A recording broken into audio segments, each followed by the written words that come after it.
À Massanta, ce dernier examen a été marqué par un fait inédit. Une jeune candidate a accouché pendant l'examen et au lendemain, elle est revenue poursuivre le reste des épreuves. Tenez-vous bien, les nouveaux-nés se portent bien. Ce sont des jumeaux, un garçon et une fille. Comment a-t-elle pu jouer ce double jeu? Élément de réponse avec nos équipes basées à Nzirekouré, Lancé Kamisoko et Mohamed Lamine Diallo. Elle est devenue le symbole du courage féminin dans la préfecture de Massanta. Malgré sa grossesse avancée, Aïssata Soumaoro n'a pas reculé d'un cran face aux épreuves du baccalauréat unique et celle d'une mère en gestation. Après une deuxième journée de bac qui a coïncidé avec la naissance de ses jumeaux, la jeune maman est revenue poursuivre l'examen. Je voulais me battre pour mes enfants. Mon mari est chauffeur.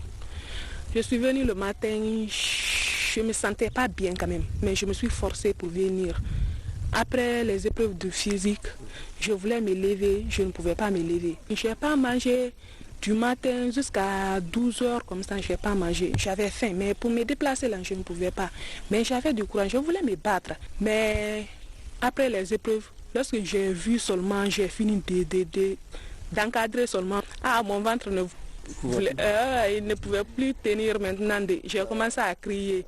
Dans son lycée d'origine de Kouankan, elle était l'objet de moqueries pour d'autres filles à cause de son état. Aujourd'hui, avec le courage, Aïssata vient d'avoir le plus beau cadeau du monde et elle n'a manqué aucun sujet en classe.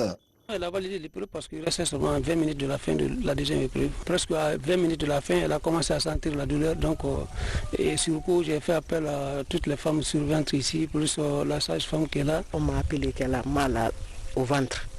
Maintenant, je viens, je l'envoie à côté ici. Je l'ai examinée, elle était à 2 cm. Immédiatement, je l'ai envoyée à l'hôpital. Ça s'est bien passé. Quant au délégué du centre Moussa Dadis Camara, où compose notre jeune maman, il a une histoire particulière avec cette naissance.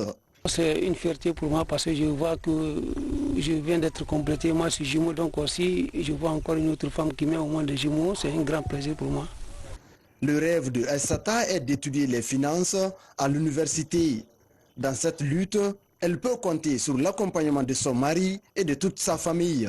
Mon mari m'a donné du courage. Malgré mon état, il a pu accepter que je continue mes études. Tout. Malgré qu'il est chauffeur quand même, il m'a financé quand même. Il m'a donné du courage. C'est pour cela que je dois me battre pour ses enfants. Ce vendredi, Aïssata a passé les dernières épreuves du baccalauréat. Dans 2 semaines, les résultats seront proclamés. Si elle est admise, la poursuite de son rêve deviendrait encore plus difficile avec des jumeaux sur les épaules.